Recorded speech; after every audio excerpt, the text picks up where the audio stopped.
हाय, हमारी आज की वीडियो कोरोना वायरस की मिसकंसेप्शन, मिसअंडरस्टैंडिंग या मिथ्स के बारे में है।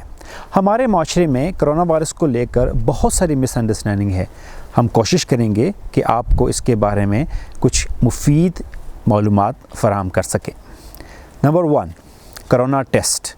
आपने ज़रूर सोशल मीडिया के ऊपर एक वीडियो देखी होगी जिसमें डॉक्टर साहब फरमाते हैं कि आप अगर अपने सांस को 10 सेकंड के लिए होल्ड कर दें और इस 10 सेकंड के दौरान आपको कफिंग या डिस्कम्फर्ट नहीं होता है तो इसका मतलब ये है कि आपको कोरोना वायरस नहीं है।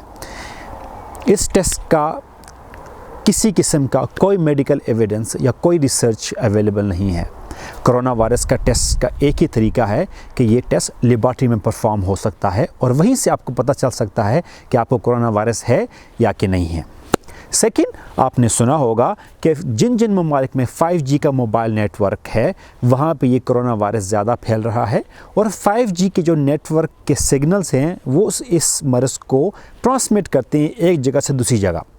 इस क्लेम के अंदर भी कोई सदाकत मौजूद नहीं है। 5G नेटवर्क के जो वेव्स हैं वो हैं रेडियो वेव्स, उसके अंदर ये जरासीम ट्रांसमिट नहीं हो सकता।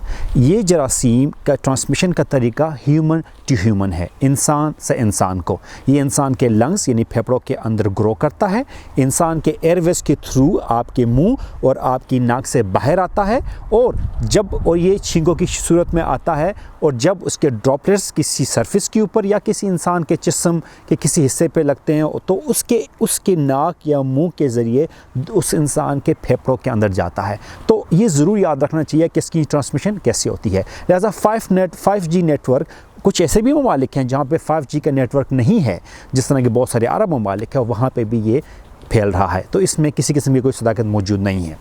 आपने ये भी ज़रूर सुना होगा कि गार्लिक और कलवंजी के खाने से ये मर्ज़ या तो ठीक हो जाएगा या फिर आपको होगा ही नहीं। गार्लिक और कलवंजी दोनों की जो केमिकल कंपोजिशन है इसके अंदर इस मर्ज़ यानी कोरोना वायरस का कोविड-19 का जो वायरस है उसके ऊपर कोई इफ़ेक्ट नहीं है। लिहाजा इसमें भी किसी किस्म की कोई सदाकत मौजूद नहीं है। आपने ये भी ज़रूर सुना होगा कि अगर आप एंटीबायोटिक्स का इस्तेमाल ज़्यादा करते हैं, यानी आपको अगर ये मर्ज़ हो जाए और आप एंटीबायोटिक्स इस्तेमाल करें तो आप इससे जल्दी छुटकारा पा लेंगे। इसमें किसी किस्म की कोई सदाकत नहीं है। पाकिस्तान में एंटीबायोटिक्स की प्राइसेस रॉक हाई चली गई इस वजह से कि लोगों ने अपने घरों के अंदर एंटीबायोटिक्स स्टॉक करना स्टार्ट कर दी कि अगर उनको कोरोना वायरस होगा तो वो एंटीबायोटिक्स इस्तेमाल करेंगे। सो फार मेडिकल रिसर्च ये कहती है कि एंटीबायोटिक्स का किसी किस्म का कोई इफ़ेक्ट कोरोना वायरस के ऊपर नहीं है। आपने ये भी सुना होगा कि बहुत सारे लोगों ने इस विटामिन सी की टैबलेट इस्तेमाल करना स्टार्ट कर दी है कि अगर वो विटामिन सी की टैबलेट इस्तेमाल करेंगे तो उनको कोरोना वायरस नहीं होगा। एंटीबायोटिक्स तो हमने ज़िक्र कर दिया। जो विटामिन सी है, हाँ ये ज़रूर है कि विटामिन सी की जो है वो आपके इम्यून सिस्टम को बूस्ट करता है, इंक्रीज़ करता है, लेकिन इसका ये मतलब नहीं है कि आपका immune system within days strong हो जाएगा और आपको ये बीमारी नहीं होगी।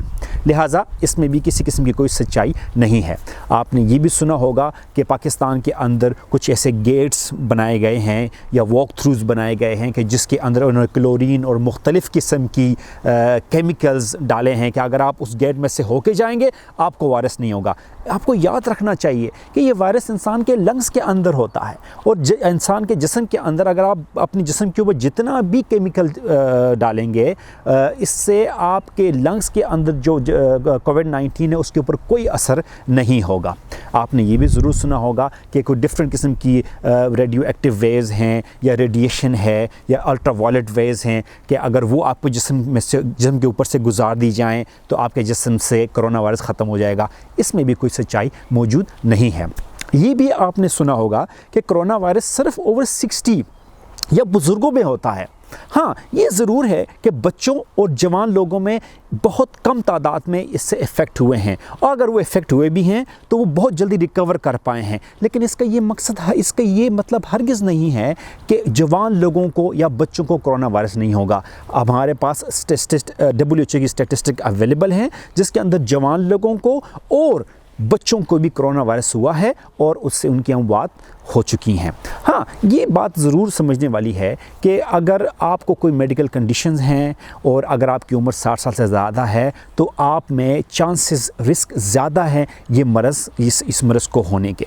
हाँ, एक और बात मैं आपको बताना पसंद करूँगा, अगर आप ये सोचते हैं कि आप जवान हैं या बच्चे हैं और वो आप अगर मास्क इस्तेमाल नहीं करते, एहतियाती तदाबीर इस्तेमाल नहीं करते और अगर आपको कोरोना वायरस हो जाता है तो याद रखें आप उस कोरोना वायरस से आपकी जान या आपके लिए जानलेवा ना हो, लेकिन आपकी फैमिलीज़ जिसमें आप बहुत सारे बुज़ुर्ग शामिल हैं उनके लिए जानलेवा इस्तेमाल हो सकता है। लिहाजा इसमें भी किसी किस्म की कोई सच्चाई मौजूद नहीं है।